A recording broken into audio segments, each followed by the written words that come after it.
Hey, this is Jan and welcome to my kitchen. Today Daniel's going to be baking a red velvet cake.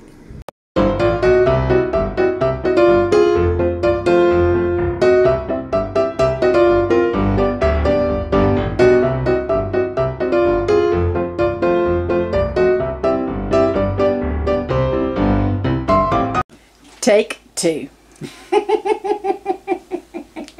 We done video one time, y'all. That's what he's laughing at. We done video, and I didn't have the camera on. So, take two. Hey, it was just a good practice run, okay? So we're good. Get used to the camera jitters. Okay. You have the camera jitters? No. Boy, I was going to say, this boy's been singing since he was 6 years old. I'll have to tell the story. We had a family get-together at Christmas, and he was a little bashful.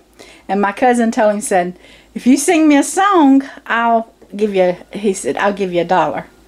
And so Daniel got up there and sung him a song, and he gave Daniel $1, and they couldn't get him to shut up. And y'all, he's not shut up since. But I guess that's the preacher in him. Well. But anyways, I'm making red velvet cake today.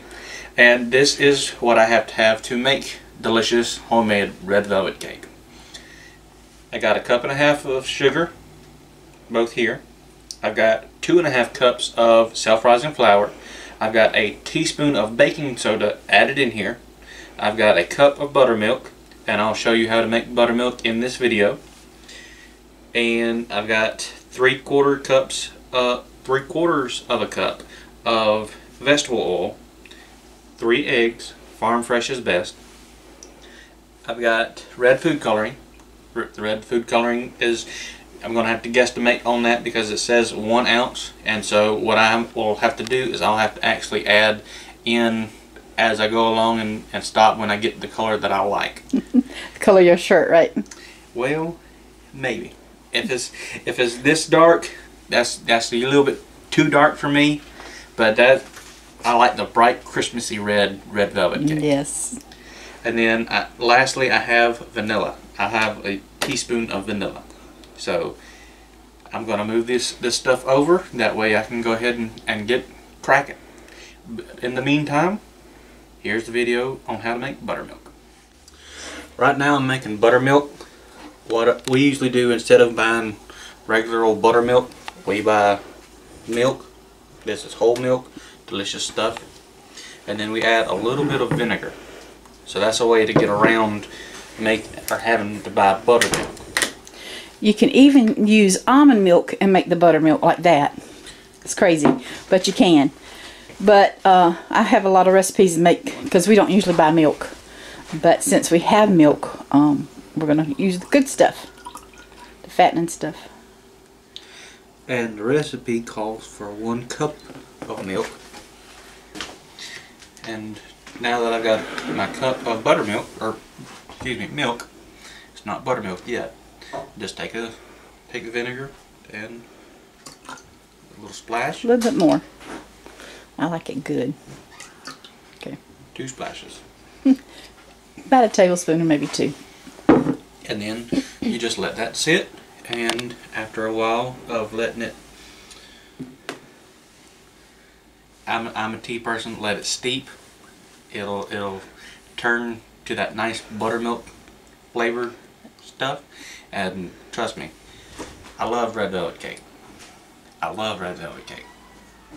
Christmas time, red velvet cake is all I want. Just Christmas? Just Christmas. No. Yes. You fussed at me because I made peach cobbler for Thanksgiving. I didn't make a red velvet for Thanksgiving too. Okay, excuse me. Christmas and Thanksgiving. Excuse me. But I love See, red he's velvet spoiled, ain't he? As it's that time of year. That's one of those kind of desserts that I have to have at that time of year. Now, what happened last year? Mama decided not to make all those desserts, right? And she made what? She made a peach cobbler. I made 2 of them. I made one with regular milk and one with almond milk for your daddy. And what happened? It was good, but it wasn't tradition. They love my peach cobbler, but they want it in the summertime. Because peaches are ripe in summer, so you have to have peach cobbler in summertime. But you start getting around Thanksgiving and Christmas, it's got to be red velvet. They didn't have a table full of sweets, was one thing too. They was upset about, wasn't it? And I like my sweets. Okay, so preheat your oven to 350 degrees. And I've already got mine preheated, so that one's ready to go. I'm just using a standard KitchenAid mixer with the whisk attachment. I would like to try and talk somebody into getting the paddle with the scraper on the side, but we'll have to. It's paid for, and it works. Why buy a new one? It's just a little paddle. It's just a little paddle. You buy it. Why don't you buy that for your mother? Scraper. Buy that for your mother if you want it so bad, and you can use it. But if I buy it for her, then I'll just take it when I get married. It's a gift. You're not an Indian giver, are you? No. Okay, so now I have everything over here, and all I'm going to start doing is mixing everything together. So, first what I want to do is add all my sugar. That's the cup. And 1/2. And then add the oil.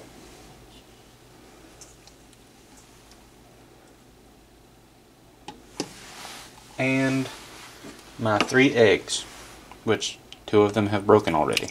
You can use a spatula to get them out extra out if you need to. Because I don't want to dip my cake. I'll tell this little story on Daniel while he's doing that. When Randy had to have his gallbladder out on a Thursday, and I had to have mine out on a Friday, and so I wasn't any good for a few days, and I think Scott helped with something. Scott cooked one day. He cooked, and Daniel got in here and made the red velvet. He wanted to make a dessert for us, so he made a red velvet for us. And so we had, I forgot what all Scott had fixed, but we had green beans, I know, and red velvet cake. I made green beans. Oh, you made the green beans. But Scott got in here. So, you know, I always said I had 3 boys, and that I wanted them to know how to cook and clean, because if they might not have been as fortunate to have wives to stay home. Well, Daniel's working on getting his wife, and Scott's not married yet, and Andrew has somebody that cooks for him. So, but Scott and Daniel both, and Andrew too, all 3 of them can cook. So now I'm just mixing the eggs, the flour, or not flour, sugar, and oil all together.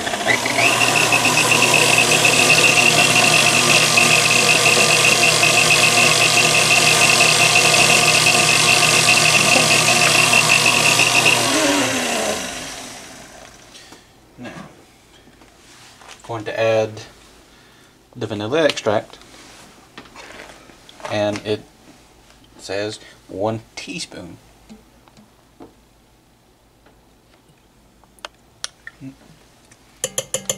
One teaspoon of vanilla. We used to buy the artificial stuff. Now we use just the pure.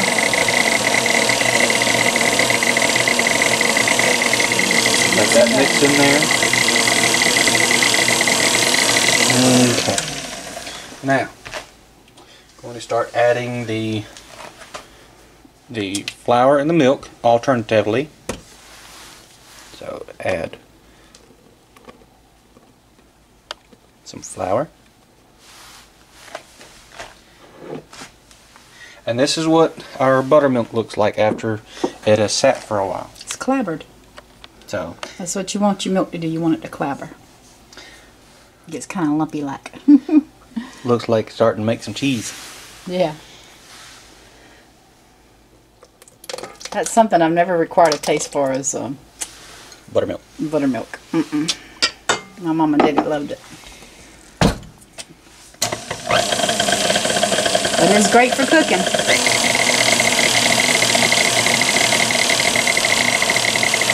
And you can see now it's getting that pretty yellow color. It'd be just as a regular cake, wouldn't it? Without putting food coloring. It would. We've made green food coloring cakes. We've made red. Blue. Blue. When Scott, our oldest one, was little, his favorite was red velvet. And I did not like cocoa in my red velvet cake. It just always come out dry every time I made it. And so I had bought a cookbook from a lady from her church when I worked. And they had this recipe in it, and so I made it, and it has been the best thing. And the problem was when Scott was little, that's what he would want, and I would put it in the pan and never get it out the pan. So he's going to show you how we finally went going back to the old ways, the way my mama taught how to keep the cake from sticking.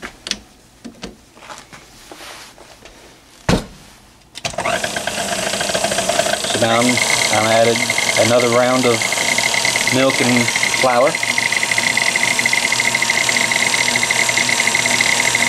And baking soda. And baking soda.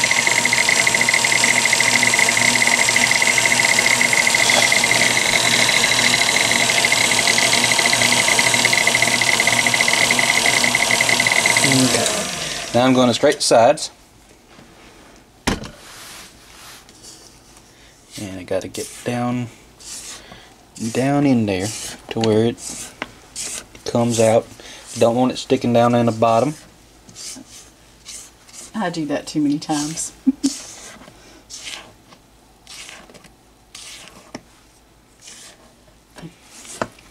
I usually add my food color when I have all my liquids in there. Yeah. So you might want to go ahead and... I'm going to... Because you don't want to have to overbeat it.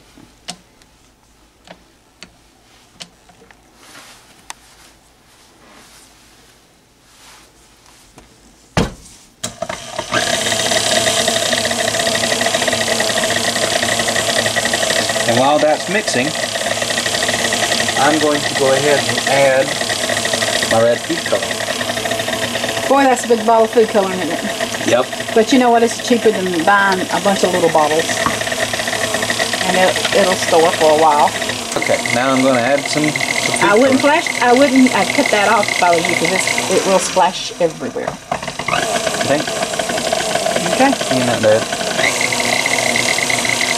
I'm talking about when you're pouring it in. Yeah. Nice little pink color. That's going to be good there. Yep. Right beside the thing.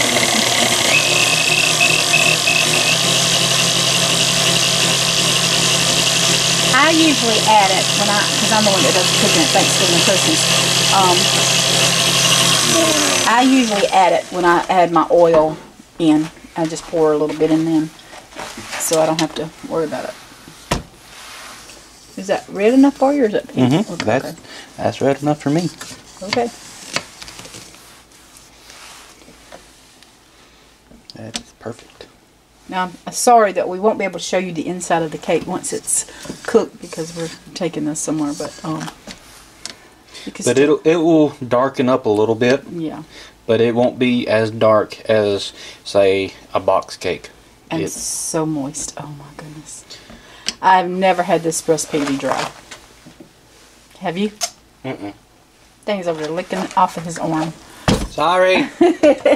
Not sorry. As long as he wasn't licking his fingers. Yeah, we lick our fingers around here, then we have to go wash our hands. Yeah, unfortunately. So I perceive that it is done. Him and his wacky talking. He's just a country boy. He uses big words sometimes. And yet, where do I get those words? Straight from the Book of Acts. I'm just country folk. If I can't use biblical language, why can't I? It is always a laugh around here, especially when you got Daniel. See how pretty of a color that is? The good thing about Daniel is everybody can laugh at me and he don't get offended over it, do you? No, usually. Yeah, that's pretty color. Alright, you gonna get your pans? Yep. You can see the rest of this video in part 2. Thanks for watching.